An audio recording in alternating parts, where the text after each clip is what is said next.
আমাদের কাছে আপনার গোপন সূত্রে আমাদের মুঙ্গিয়াঘামী থানার যে বড়বাবু আছেন ওনার কাছে একটা গোপন সূত্রে খবর আসে যে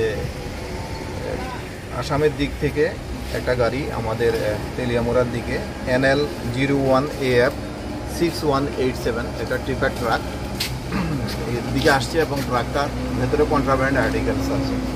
তো অ্যাকর্ডিংলি আমার বড়বাবু বিষয়টাকে আমাকে জানিয়েছেন, আমাদের অথরিটি এসপি স্যারকে জানিয়েছেন, পাশাপাশি তেলিয়ামোড়া যে এসডিএম স্যারকেও জানিয়েছেন, ইনফরমেশন দিয়েছেন এবং ওনাকে রিকোয়েস্ট করেছেন যে একজন এক্সিকিউটিভ ম্যাজিস্ট্রেট আমাদেরকে প্রোভাইড করার জন্য।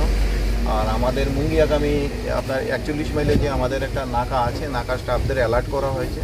তো গাড়িটা আমরা ভোর নাগাদ এখানে আমাদের নাকার সামনে ডিটেন করার পরে এটাকে কর্ডন করে রাখি এবং এসডিএম সাহেবে যে একজন এক্সিকিউটিভ ম্যাজিস্ট্রেট পাঠিয়েছেন এবং ব্লক থেকেও আমরা দুজন স্টাফ নিয়েছি, ইন্ডিপেন্ডেন্ট উইটনেস কল করেছি।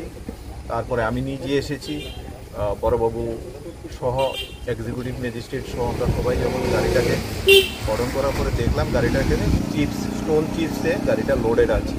তো স্টোন চিপস লোডেড আছে এবং তখন গাড়ি ড্রাইভারকে বললাম স্টোন চিপসগুলি আনলোড করার জন্য।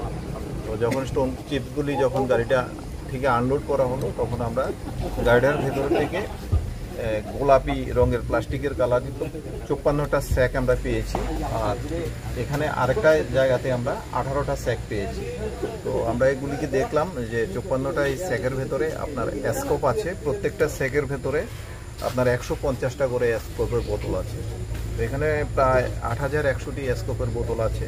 আর ফেন্সিডিলোর যে 18টা ওই দিকের যে 18টা আপনি দেখতে পাচ্ছেন সেই 18টার ভেতরে আপনার 100টা করে আছে। এখানে প্রায় 1800 মতো ফেন্সিডিল আছে, অর্থাৎ প্রায় 9900-র মতো মাল এখানে।